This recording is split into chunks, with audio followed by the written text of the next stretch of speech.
Joe, you talk about in the last game the little things, the forcing the turnovers and all those things that lead to putting up the big points. What did you see in that regard today, and how did that help you guys? Yeah, we won 3 out of the four factors with our turnover percentage, effective field goal percentage, and maybe we only won 2, but I thought we made a conscious effort at all of them. And so they only had 8 offensive rebounds. We kept them out of transition.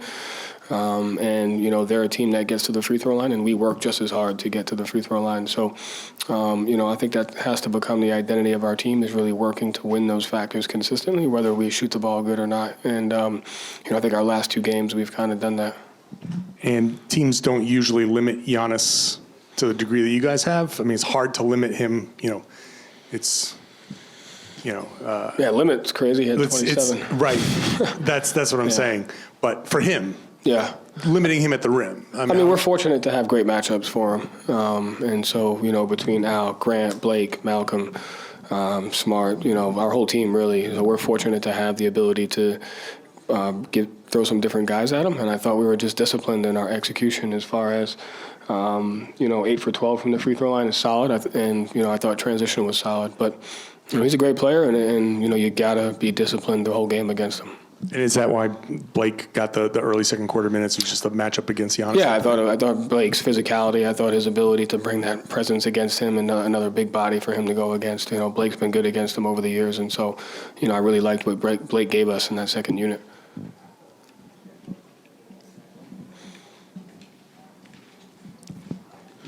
You guys had a lot of transition baskets off of misses by them, especially off of missed free throws. I know obviously JT going 8 was kind of big, but how important was it to just have those fundamentals down, all the different components of the game? Yeah, like I said, I thought we were disciplined in our game plan execution, and so we sprint to our spacing. I thought we got a lot of good attacks in the first 6 to 8 seconds of the shot clock, and I thought we were able to get layups early, which allowed them to kind of spread their defense out, and then allowed us to execute in the half court. And so that's kind of when we're at our best, is when we're in that first 6 to 8 second window of creating an advantage, whether it's in spacing or whether it's with a quick action. A few on Marcus, to that point in transition, how does he kind of get you guys going in the full court game? Yeah, he only took 4 shots. And I thought he was one of the more impactful players on the floor because of his poise and his ability to see the floor. He gets our guys open. He gets us organized in where the matchup is and what action we're going to use to, create the advantage. And so I think, his play has gone unnoticed because of how poised he's playing, and he's doing a great job. And then him in the half court with Tatum, it feels like they've kind of mastered that 2-man game that they have with each other. How have you kind of seen them grow together in that over the years? Yeah, coverage solution. What's the coverage? What's the solution to it? And then they're 2 great players, so they figure it out together.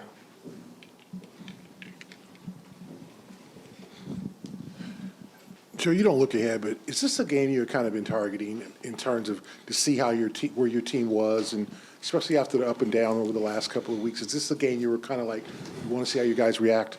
I can honestly say no. I thought it was more important to see how we reacted when things didn't go our way. And so I thought we handled success early well in the season. And I thought we've handled the, rut that we were in during that season. And I think it's just more about that. And so, who are we when things are going our way? Who are we when they're not? How do we stay poised? How do we stay level-headed? And then how do we focus on the things that make us a great team and, get back to those as fast as we can?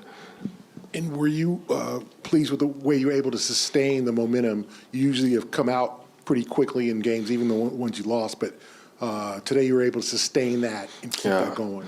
Yeah, we were able to sustain that, and we were able to sustain our detail and focus. And so, I think that really helped us in the sense of we didn't have many lapses in our execution on both ends of the floor. We really fought to get a great shot every time down, which I think helps our transition defense, especially against a team like that. And then we kept them in the half court and, for the most part, defended without fouling. And so, yes. Yeah. Joe, obviously, out on the outside, there's a lot of talk when you guys lost 5 of 6. But what did you see internally from the guys during that stretch, and what did you feel like their ability to kind of bounce out of it? I just saw them. They weren't happy that we were going through it, which is a good thing. And then they were poised, and they had a presence about them that was like, this is how it is. And, you know, I think in order to be a great team, in order to be great in anything, you have to accept the good with the bad. And so, that, you know, we lose 5 out of 6 again at some point. I don't know. I have no idea. But we've handled success well. We've handled that 5 out of 6 stretch well. And then we just have to continue to handle what comes our way, you know, with details, with execution, and just working through stuff. And I said the other day that I trust our guys completely, and I do, because they've been there before. And, you know, internally we know what's going well and what's not and how to fix it. Thank you, Joe. Thank you.